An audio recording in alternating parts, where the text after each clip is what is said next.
entrepreneurial journey started over 20 years ago from the construction industry, and it morphosized into the dairy industry and now into tech.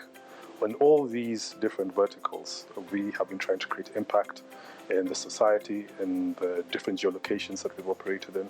And now we're glad to say that Nakama Tech is actually making great waves in various multi-geolocations in different continents in the world. At Nakama Tech Limited, we are primarily focused on the BPO sector, business processing outsourcing. Technically, we don't call ourselves a BPO, we're a KPO, knowledge processing outsourcing organization. In this, we do upskill women, youth, and people with disabilities with various tech abilities to enhance and encompass the future in now the wide tech industry globally. So we're using Nakama Tech as a stepping stone for all these marginalized groups, for them to get a broader perspective into the wider tech field. Welcome to Nakama Tech once again, where innovation meets impact. Well, my entrepreneurial journey, I started way back in campus with my co-founder, Sonia Cabra, and we've known each other for more than 10 years. We've built different iterations of the business along the way. First, we were focusing on with the minibuses, so the matatus as they are known here in Kenya. Then we shifted to intercity transport, starting with bus, but that now has grown to train and flights. We've learned a lot along the way. We won our first grant, $1 million to start. We've raised 1.3, and now we are in the middle of another fundraising. What drives me is, one, using business to drive change. I believe business is an important tool to gain influence and to drive change. And particularly in transport, which has been sort of ignored sector because of its complexity and the informality. And Bupas is taking the first step to be the leading African transport digital provider in the continent. My entrepreneurial journey started way back when I was 16 years old, back in high school, under a company program run by Junior Achievement.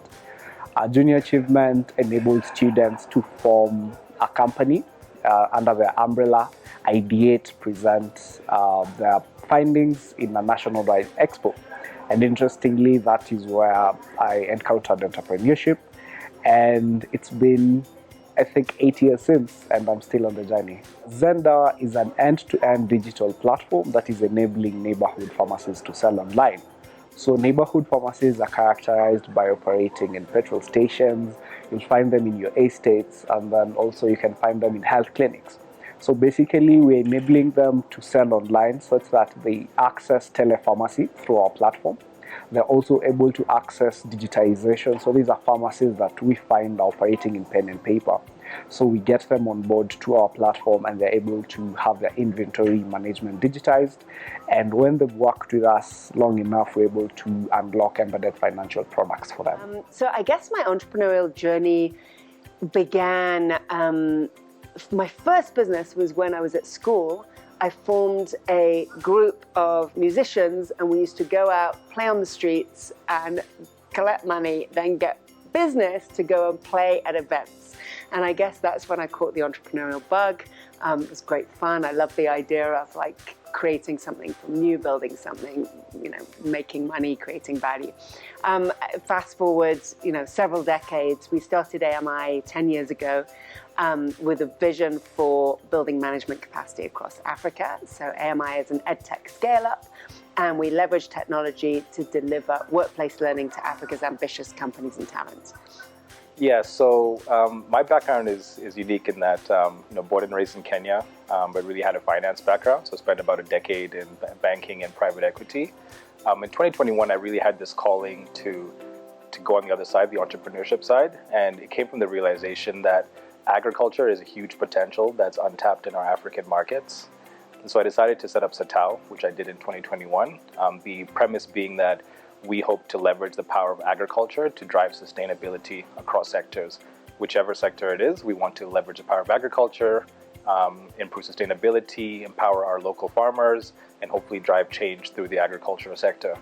Our immediate priority is within the bakery sector, where through our wholly owned subsidiary Bake Easy, we manufacture bakery solutions, premixes, and the like for commercial bakeries. We're now expanding into native and modified starch, together with gluten-free flours as a start. And this is what we're trying to build. We're really excited about the prospect and happy that Endeavor is here to support us on our journey.